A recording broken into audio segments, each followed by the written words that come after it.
नमस्कार, सेहतनामा में आपका बहुत स्वागत है। मैं हूं आपके साथ अंजलि सिंह। देश में कोरोना के मामले एक बार फिर से बढ़ रहे हैं। आशंका ये जताई जा रही है कि जून में चौथी लहर आ सकती है।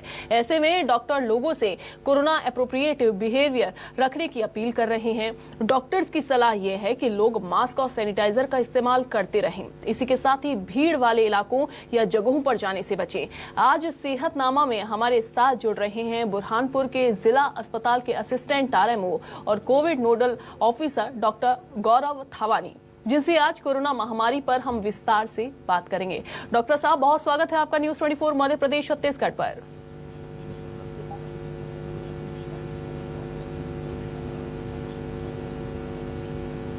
जी डॉक्टर साहब, कोरोना वायरस हमने देखा किस तरीके से फैलता जा रहा है और अभी भी आशंका ये जताई जा रही है कि जून में एक और लहर आ सकती है। तो सबसे पहले तो मैं आपसे यही समझना चाहूंगी कि कोरोना वायरस बीमारी आखिरकार है क्या? देखिए, इस कोरोना वायरस कोविड-19 इसके नाम के आधार पर ही इसका वो स्ट्रक्चर है। SARS-CoV-2 जो कि सीवियर एक्यूट रेस्पिरेटरी सिंड्रोम से रिलेटेड रखता है। इसमें सामान्य जुकाम से लेकर तो रेस्पिरेटरी इन्फेक्शन, जिसमें हम निमोनिया, जैसे हमने पहली लहर में देखा था 2020 में, निमोनिया काफी उस चीज में कर रहा था। काफी लोगों के उसमें मृत्यु भी हुई, निमोनियाटिस कहते थे उसको। तो ये चीजें कंटिन्यूअसली अब सेकेंड लहर, थर्ड लहर, अब तो चौथी लहर की आशंका है। और जैसे कि अब देख रहे हैं केसेस बढ़ना शुरू हो गए हैं और इसके लिए हम जैसे वैक्सीनेशन कर रहे हैं, उससे काफी चीजें रिकवर हो रही है। फिर भी इसमें कहने की संशय नहीं है कि हम उससे बच सकते हैं। और बचने के उपाय तो वही मास्क, सैनिटाइजर, और अगर सैनिटाइजर ना हो तो हाथ धोना है बार बार, और ये सब चीजें। बिल्कुल बिल्कुल डॉक्टर गौरव, क्योंकि कोरोना एप्रोप्रिएट बिहेवियर पूरी तरीके से अपनाना है, लेकिन कोरोना वायरस बीमारी का संक्रमण आखिरकार किस तरह से होता है वो भी मैं चाहूंगी कि आप दर्शकों को समझाइए। जी, संक्रमण देखिए, जिस व्यक्ति में वायरस का लोड होगा वो कुछ छींकने से, खांसने से या आपसी में बात करने से, आप सामाजिक दूरी ना हो, दूरी सोशल डिस्टेंसिंग ना हो, या कोई बंद वेंटिलेशन कमरा नहीं हो, या जहाँ वायरस का लोड ज्यादा पेंडेमिक हो, उस जगह पे ज्यादा खतरा होता है फैलने का। तो इस जगह इसलिए हम बोलते हैं कि सोशल डिस्टेंस रखना चाहिए, मास्क, सैनिटाइजर का उपयोग करना चाहिए। सैनिटाइजर ना हो तो हम बार बार हाथ धोएं, ऑफिस में बैठे तो सैनिटाइजर रखे हैं, और जहाँ भी होते हैं सैनिटाइजर का उपयोग कर रहे हैं। और ट्रिपल लेयर मास्क और N95 मास्क का ही ये साइंटिस्टों ने भी कहा है, और सभी ने ये सुझाव दिया है कि ये मास्क वो जरूरी होते हैं। हमने कई अक्सर देखा है कि कपड़े का मास्क रहता है और लोग नाक के नीचे लगा देते हैं, उससे तो कुछ इफेक्ट ही नहीं होता है। ट्रिपल लेयर मास्क N95 बहुत जरूरी है। और अभी से ही हम इस चीज का पालन करना शुरू कर दे तो हो सकता है कि हम वैक्सीनेशन के साथ हम ये चौथी लहर भी संभवतः पूरी लड़ाई से लड़ लेंगे, उसमें कोई संशय। बिल्कुल बिल्कुल डॉक्टर साहब, लेकिन आजकल हम मार्केट में देख रहे हैं कि काफी ज्यादा अपना रोजगार बढ़ाने के लिए कपड़े का मास्क का इस्तेमाल जो है वो किया जा रहा है, उसकी धड़ल्ले से बिक्री हो रही है। तो ऐसे में आप लोगों को क्या कहना चाहेंगे? क्या वो ऐसे मास्क लेने से बचें या फिर कहीं ना कहीं कोरोना वायरस से प्रोटेक्ट आप हो जाएंगे ऐसे मास्क लगाने से कहीं हद तक? नहीं, बिल्कुल नहीं हो सकते। इससे कपड़े का मास्क तो उपयोग करना ही नहीं चाहिए सबसे पहले तो। और कोई जैसे कपड़ा होता है मुंह पे बांध देते हैं, या दुपट्टा होता है, इन चीजों से ज्यादा कुछ नहीं हो सकता। ट्रिपल लेयर मास्क और N95 मास्क, और आम पब्लिक के लिए भी ट्रिपल लेयर मास्क होता है, 3 प्लाई मास्क बोलते हैं, वो मार्केट में अवेलेबल है, उसी को पहन सकते हैं। और उसी को 2 दिन या 1 दिन में 24 घंटे में डिस्कार्ड भी करना होता है। तो वो बहुत लोगों को उसमें काफी बचाव होगा। और कपड़े के मास्क में कोई उसमें संभवतः नहीं हो सकता। और आजकल बहुत प्रचलन हो गया है कि कपड़े का मास्क हर जगह मिल रहा है और लोग उसका मार्केट में इस्तेमाल कर रहे हैं, और उस चीज को तो बिल्कुल गलत। बिल्कुल बिल्कुल, यानी कि लोगों को भी ये समझना बहुत ज़्यादा ज़रूरी यहाँ पर होना चाहिए।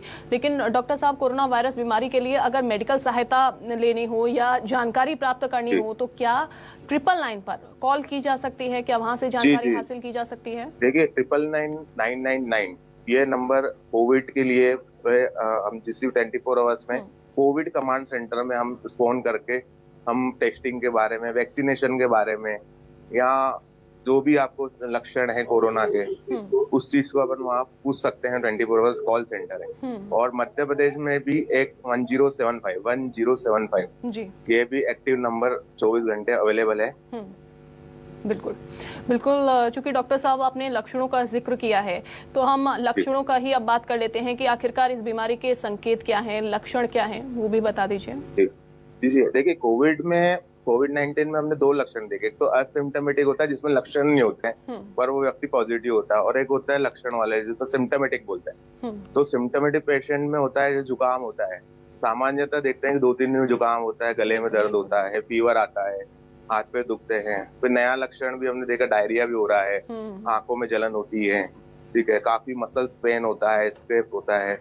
तो इन चीजों को इग्नोर ना किया जाए और तुरंत डॉक्टर के पास जाके, और गवर्नमेंट हॉस्पिटल में फीवर क्लिनिक्स 24 आवर्स हैं और टेस्टिंग अवेलेबिलिटी है, और तुरंत इस जस्ट को इग्नोर ना करें और अपना कोविड-19 का RT-PCR टेस्ट करवा के तुरंत 24 घंटे में गवर्नमेंट ने फैसिलिटी दी है कि हम उसका रिजल्ट पा सकते हैं और आप खुद को आइसोलेट कर सकते हैं तुरंत। ठीक है, इससे हम संक्रमण फैलाने से भी बच सकते हैं और हमारा एक समाज और हर वर्ग इसमें सुरक्षित रह सकता है। बिल्कुल बिल्कुल डॉक्टर गौरव, लेकिन अगर बुखार हो किसी को या फिर सामान्य सर्दी जुकाम हो जाए, ऐसे में कोरोना वायरस बीमारी की तुलना इसको किस तरीके से की जा सकती है? कैसे यहाँ पर पता लगाया जाए कि सामान्य ये नॉर्मल बस खांसी जुकाम है या फिर कोरोना वायरस के लक्षण हैं?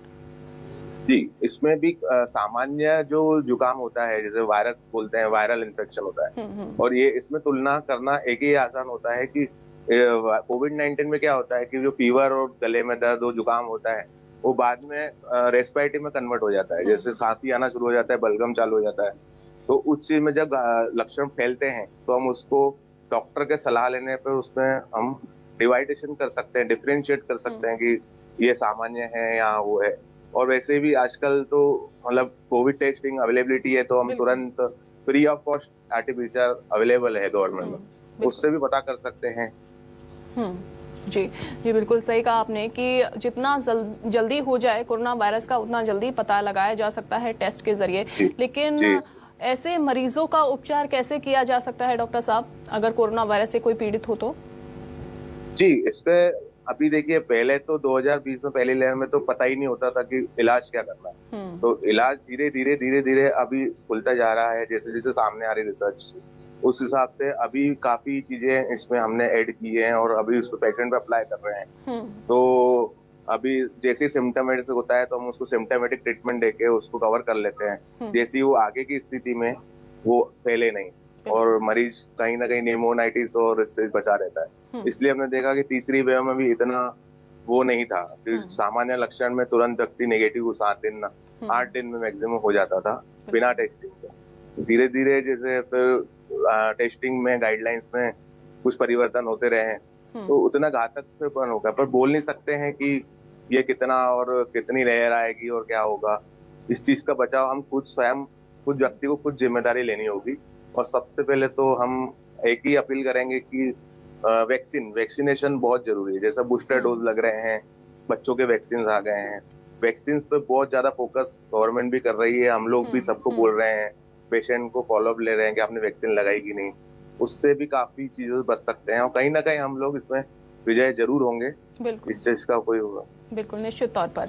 लेकिन डॉक्टर साहब, आपने जिक्र किया कि खुद से सुरक्षा यहाँ पर कवच बनाकर रखें वैक्सीन के द्वारा, वैक्सीन लगवाई जाए। लेकिन अगर जिन लोगों ने वैक्सीन नहीं लगवाई है और जिन लोगों ने वैक्सीन लगवा ली है, उनको अगर कोरोना वायरस हो रहा है, कोविड की समस्या अगर उनको आ रही है, तो ऐसे में वो कैसे सुरक्षित खुद को महसूस कर सकते हैं, कैसे रखें बचाकर? देखिए, जिन्होंने वैक्सीन नहीं लगवाई है, सबसे पहले तो उनको वैक्सीन लगानी चाहिए। अगर नहीं लगवाई है और उनको सामान्य लक्षण से दिख रहे हैं तो तुरंत डॉक्टर के पास जाएं और उसका इलाज चालू कर दें, और हम उनका टेस्टिंग करेंगे और काउंसलिंग करेंगे और उनके लक्षणों की जांच करेंगे कि वैसे लक्षण है कि नहीं। हो सकता है कि वो वायरस नॉर्मल वाला भी वायरल इन्फेक्शन होता है, तो उससे हम डिफरेंशिएट करके एग्जामिन करके कर सकते हैं, तो उस चीज से हम बच सकते हैं। और वैक्सीनेशन तो जरूरी ही है और काफी लोग इसमें अब रुचि दिखा रहे हैं, और इसी वजह से ही हम देख रहे हैं कि हम उस चीज से बचे हैं।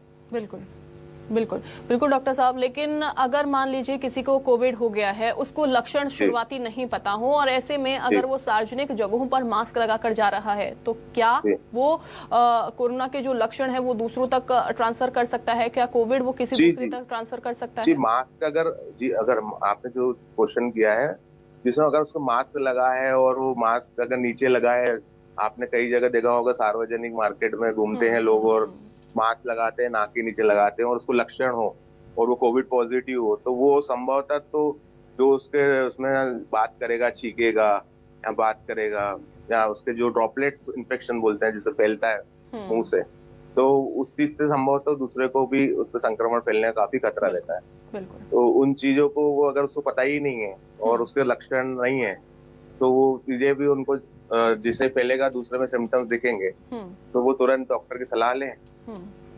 बिल्कुल, लेकिन डॉक्टर साहब पहली लहर में हमने देखा कि लोग काफी ज्यादा मास्क लगा रहे थे, इनफैक्ट ग्लव्स का भी इस्तेमाल काफी लोग कर रहे थे, तो क्या ऐसे में सार्वजनिक जगहों पर ग्लव्स का इस्तेमाल अभी भी किया जा सकता है? क्या ये कोविड से बचाएगा अभी भी?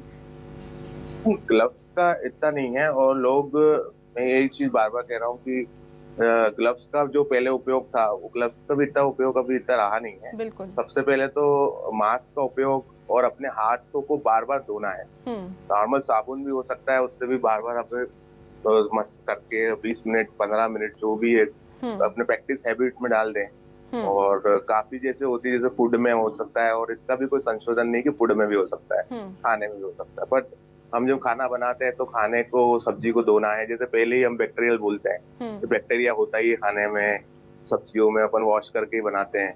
तो ये सब चीजें एक रूटीन में कई लोग लाते भी हैं और कई लोग उसको अवेयर करते हैं और उसको इग्नोर करते हैं, इस वजह से उनको पे खतरा पड़ जाता है। बिल्कुल। तो इन चीजों का, सब चीजों को ध्यान रखना बहुत जरूरी होता है। बिल्कुल बिल्कुल सही कहा आपने डॉक्टर साहब। यहाँ पर ध्यान रखना बेहद ज्यादा जरूरी है, अपनों का भी और खुद का भी ध्यान रखना जरूरी है। लेकिन डॉक्टर साहब पहली लहर में, दूसरी लहर में हमने देखा कि कितना ज्यादा यहाँ पर प्रकोप जो है वो कोविड का बढ़ता जा रहा था, लेकिन इस समय अगर अभी की स्थिति की हम बात करें तो ऐसे में स्वास्थ्य महकमा कितना तैयार है इस प्रकोप से निपटने के लिए? देखिए, मैं अगर प्राणपुर डिस्ट्रिक्ट की बात करूं, और मैं खुद देखता हूं कि मैं कोविड नोडल ऑफिसर हूं, तो मैं इसमें डेली ही वॉच करते हैं हम लोग। तो हम लोग के पास एक आईसीयू है और हमारे पास कुछ वार्ड है और पूरी तरह से हम लोग प्रिपेयर्ड है ना, कि कुछ भी मरीज ऐसा होता है, सिम्टोमेटिक मरीज या कोविड से लक्षण से रिलेशन रखता है, निमोनाइटिस रखता है, तो वेंटिलेटर, ऑक्सीजन सुविधा, सब चीजों की अवेलेबिलिटी गवर्नमेंट ने कर रखी है और उसके लिए हम पूरी तरह तैयार हैं कि हम लोगों को बेहतर से बेहतर सुविधा दे सके। बिल्कुल बिल्कुल, लेकिन डॉक्टर साहब और कैसे जानकारी प्राप्त की जा सकती है? 999 का हमने जिक्र किया, उस पर कॉल की जाए तो जानकारी मिल सकती है कोविड को लेकर, लेकिन और कैसे जानकारी हम प्राप्त कर सकते हैं? देखिए, कोविड डेस्क एक हेल्प डेस्क बनी हुई है सारे जिला अस्पतालों। बिल्कुल। ठीक है जी, प्रथम लहर से हमारे डिस्ट्रिक्ट में कलेक्टर महोदय द्वारा बनाया गया है, जिसमें हम लोग बार बार उसमें अवेयर कर सकते हैं कि आप पूछ सकते हैं। हमने अब उसमें वैक्सीनेशन का वेट करवाया कि आप वैक्सीनेशन की जानकारी लगी कि वैक्सीन कहाँ लगेगी, आपकी डेट कहाँ है, आपको सिम्टम्स क्या है, आप इस कोविड से है कि नहीं, टेस्टिंग कब करानी, रिजल्ट कब आएगा, इस चीजों के लिए हेल्प डेस्क बनाई हुई है। तो हेल्प डेस्क में आके लोग पूछते भी हैं और 1075 24 आवर्स का नंबर है, जिसमें आप तुरंत कॉल करके अपनी पा सकते हैं। बिल्कुल। डॉक्टर साहब, आपने अभी थोड़ी देर पहले जिक्र किया था कि स्वच्छ खाना चाहिए और साफ सुथरे तरीके से रहा जाए और खुद को मास्क लगाकर प्रोटेक्ट किया जा सकता है, लेकिन क्या अगर खाना हम खा रहे हैं और अगर हमको कोविड है तो क्या वो दूसरे को भी फैल सकता है उस खाने के जरिए? नहीं, देखिए, इसका कोई अभी वो नहीं है, प्रमाण नहीं मिला है कि वो खाने के द्वारा फैलता है। बट अगर वो कोविड पॉजिटिव रखती है और खुद को आइसोलेट है, तो वो खुद का खाना बाहर ही रखे और अंदर खाए, बर्तन धो के बाहर रखे। ये जो पहले ही प्रोटोकॉल है, हम लोग भी करते थे। बिल्कुल। ठीक है, तो ये लोगों को खुद फॉलो करना होगा कि वो थाली या खाना वो किसी को दूसरे को टच ना हो, इतना तो करना ही पड़ेगा। और वो खुद अगर पॉजिटिव है और आइसोलेशन में है तो उससे लोग कांटेक्ट तो नहीं करेंगे, तो उससे भी रहता है, हो सकता है फैल भी सकता है। बिल्कुल। और इसका कोई ऐसा प्रमाण नहीं है कि खाने के द्वारा फैलता है। फिर भी हमें एक उपयोग करना चाहिए कि जो सब्जी वगैरह बनाते हैं तो वॉश करें और उस चीज को किसी दूसरे व्यक्ति से कांटेक्ट में नहीं आए, खुद को आइसोलेट करें वेंटिलेटेड रूम में, ठीक है, बिल्कुल। तो जल्दी से जल्दी रिकवर हो सकता है। लेकिन डॉक्टर साहब, जिनके घरों में छोटे बच्चे हों, जिनके घरों में बुजुर्ग हों और उनकी उम्र ज्यादा हो, ऐसे में वो खुद को और परिवारजनों को कैसे सुरक्षित कर सकते हैं, कैसे बचा सकते हैं इस कोविड से? जी, अगर देखिए जिसके घर में पॉजिटिव और छोटे बच्चे हैं और इम्यूनो कॉम्प्रोमाइज, ओल्ड एज है, डायबिटिक, हाइपरटेंसिव, इन लोगों को ज्यादा खतरा होता है। जैसे कैंसर वाले पेशेंट होते हैं, एचआईवी होते हैं, इम्यूनो कॉम्प्रोमाइज पेशेंट, इन लोगों को ज्यादा ही, ओबेसिटी पेशेंट्स, इनको खतरा होता है। तो इन लोगों को जिस जो व्यक्ति उस घर का पॉजिटिव है, यहाँ तो वो सुरक्षित जगह पे एक गवर्नमेंट के हॉस्पिटल्स में आइसोलेशन में चले जाए। यहाँ तो खुद को पर्याप्त स्पेस है, वेंटिलेटेड रूम है, तो उसमें आप सुरक्षित 12 दिन 14 दिन का क्वारंटाइन पीरियड निकाले और जब तक सिम्टम्स ना हो, रिपोर्ट नेगेटिव ना आए, तो उस वजह से अपन सुरक्षित दूसरों को, बच्चों को बचा सकते हैं। बिल्कुल। लेकिन डॉक्टर साहब, कोविड-19 का खतरा किन बच्चों को या फिर किन लोगों को सबसे ज्यादा हो सकता है? क्या बच्चों में भी, चूंकि हमने ये भी देखा है कि बच्चों में भी ये धीरे धीरे फैल रहा है, तो क्या बच्चों में भी ये बहुत ज्यादा खतरनाक साबित हो सकता है? जी बिल्कुल होता है। जैसे जैसे क्या होता है, लो बर्थ वेट बेबीज होते हैं, ठीक है, तो न्यू बॉर्न्स होते हैं, उनमें भी देखा गया है अभी, और मध्य प्रदेश में भी देखा गया है। तो इस चीज का खतरा तो बिल्कुल है कि जो इम्यूनो कॉम्प्रोमाइज है, जिनकी इम्यूनिटी नहीं है, ठीक है, और जैसे बताया मैंने कि ओबेसिटी, डायबिटिक पेशेंट्स को ज्यादा हो रहा था, हाइपरटेंसिव पेशेंट्स हैं, और जिनको कैंसर पेशेंट, एचआईवी, इन लोगों को ज्यादा ही खतरा होता है। इन लोगों को धीरे धीरे रिकवरी होती है इन लोगों को, तो इन लोगों को काफी सुरक्षित खुद को रखना जरूरी है इस संक्रमण से। बिल्कुल। जब तक इसका कोई समाधान ना हो तब तक। बिल्कुल। लेकिन डॉक्टर साहब, अभी हम देख रहे हैं कि स्कूल ओपन हो चुके हैं, बच्चे यूं ही बाहर जा रहे हैं और खेलने के लिए बच्चे जा रहे हैं। ऐसे में सावधानी कैसे रखनी बहुत ज़्यादा ज़रूरी हो गई है? कैसे सावधानी रखी जा सकती है? किन बातों का ध्यान रखा जाए? पेरेंट्स खास कर किन बातों का ध्यान रखें? जी, स्कूल देखिए जैसे ओपन हो चुके हैं, तो स्कूल में भी कैसा होता है कि कुछ वहाँ टीचर्स कुछ बैचेस बुला रहे हैं, तो कुछ कम बच्चे सोशल डिस्टेंसिंग के साथ और फॉलो अप पे ले रहे हैं, कोविड प्रोटोकॉल्स फॉलो कर रहे हैं। तो वो कोविड प्रोटोकॉल्स फॉलो होंगे, और जिस बच्चे को लक्षण है उस बच्चे को अभी घर भेजा जाए, डॉक्टर की सलाह ली जाए, पीडियाट्रिशियन को दिखाएं और उसका भी टेस्टिंग करवाएं, जिससे ताकि वो बच्चा अगर कुछ लक्षण है और स्कूल ही आ रहा है तो दूसरों को न फैले। तो उन लोगों को, टीचर्स को भी ध्यान रखना चाहिए कि उस पेरेंट्स को इन्फॉर्म करना है कि हम आपके बच्चे को सर्दी देखी है, फीवर है, तो उसको अभी घर पे ही रखिए, डॉक्टर को सलाह लीजिए। तो टीचर्स और पेरेंट्स का कोऑर्डिनेशन, कम्युनिकेशन कोविड में तो बहुत जरूरी होना चाहिए, और सोशल डिस्टेंसिंग के साथ पढ़ाई हो, इस चीज का विशेष ध्यान रखना चाहिए। बच्चों को कोविड प्रोटोकॉल्स पूरे फॉलो करने चाहिए। बिल्कुल। और न्यूज़ 24 मध्य प्रदेश छत्तीसगढ़ भी आपसे यही अपील करता है कि अगर आपके बच्चे बाहर जा रहे हो, बाहर पार्क में खेलने के लिए जा रहे हो, स्कूल जा रहे हो, तो ऐसे में अभिभावक बहुत ज्यादा सावधानी बरतें। लेकिन डॉक्टर साहब, अगर पोस्ट कोविड की क्या समस्या यहाँ पर देखने को मिल सकती है? अगर किसी को कोविड हो गया है, उसके बाद की क्या समस्या उनमें आती रहेगी, ये हम मानकर चलें, या फिर इसके पीछे भी कोई शोध सामने आ चुका है? देखिए, इसमें कुछ पोस्ट कोविड में एक समाधान शोध तो आया नहीं है, पर हमने कई पेशेंटों को देखा है, जैसे जिसको निमोनिया हुआ, उसको फाइब्रोसिस डेवलप हो जाता है, हम उसको फाइब्रोसिस बोलते हैं, जिससे क्या होता है, उसमें चलते चलते उसकी सांस फूलती है, ठीक है, तो काफी चीजों में सांस फूलती है और उसको फटीगनेस लगता है, थकावट लगती है, बहुत ज्यादा हाथ पैर में दर्द लगता है, कमजोरी महसूस करता है। हमने तो देखा कि 4-4, 5-5 महीने तक उसको बहुत ज्यादा कमजोरी लगती है। तो उस चीज का भी हमने धीरे धीरे उसको डेवलप करके, उसको काउंसलिंग करके, और वो काफी चीजें रिकवर हो गई हैं। तो उस चीज का समाधान है, पर डॉक्टर से कांटेक्ट जरूरी है ना, खुद से उसको इग्नोर नहीं कर सकते, ताकि उस चीज का आगे कुछ नेक्स्ट स्टेप ना हो इसके। बिल्कुल। डॉक्टर साहब, हमने देखा मध्य प्रदेश में तमाम ऐसी तस्वीरें सामने आई जहां पर लोग वैक्सीन लगवाने से कतरा रहे थे। जबरदस्ती स्वास्थ्य कर्मी पहुंच रहे हैं, उनके यहाँ वैक्सीन लगवा रहे हैं, लेकिन वो वैक्सीन लगवाने से मना कर रहे हैं। ऐसे में आप उन लोगों को क्या कहना चाहेंगे न्यूज़ 24 मध्य प्रदेश छत्तीसगढ़ के माध्यम से, जिन लोगों ने अभी तक कोरोना की एक भी डोज नहीं ली है? जी, मेरा क्लियर संदेश है, ऐसे जितने लोग हैं जो वैक्सीन लगा से कतरा रहे हैं, देखिए आज तक कोई वैक्सीन से ऐसा कोई घातक कोई चीज सामने नहीं आई कि ऐसा कुछ हो गया, उसका कोई एडवर्स इफेक्ट आ गया, नेगेटिविटी आ गई। इससे उल्टा हमको अच्छा ही कुछ रिजल्ट आया हो, ताकि हम लोग इतने पहली लेयर के बाद, वैक्सीन आने के बाद जो हम लोग इतने बच पाए कोविड से। तो हो सकता है कहीं ना कहीं इसका इनडायरेक्ट डायरेक्टली इफेक्ट हुआ है कोविड वैक्सीन का, तो इस चीज का काउंसलिंग करना, जो स्वास्थ्य कर्मी है सबसे पहले काउंसलिंग करें, और कुछ समाज सेवी सबको इसमें साथ आके, और धर्म गुरुओं को, सभी को, टीचर्स को, बच्चों को, उनके माता पिता को, सभी को ही बच्चों को काउंसलिंग करना चाहिए, बड़ों की काउंसलिंग करना चाहिए बिल्कुल। कि आप वैक्सीन लगवाइए, क्यों नहीं लगवाइए, हमने लगवाई है, हमें तो कुछ नहीं हुआ, आपको भी कुछ नहीं होगा, अब लगवाइए। जब एक बार वो व्यक्ति लगाएगा तो दूसरे को भी कहेगा, तो इस यही एक मैसेज पास ऑन होगा मैसेंजर के थ्रू, तो वैक्सीनेशन काफी बढ़ेगा और बढ़ भी चुका है। अब ऐसी चीजें रही भी नहीं है कि कोई कतरा रहा है, बट कहीं कहीं है, छोटे छोटे गाँव में, उसमें कस्बों में है ऐसा, जहाँ बिल्कुल मना कर दिया जाता है कि वैक्सीनेशन नहीं है, करना चाहिए।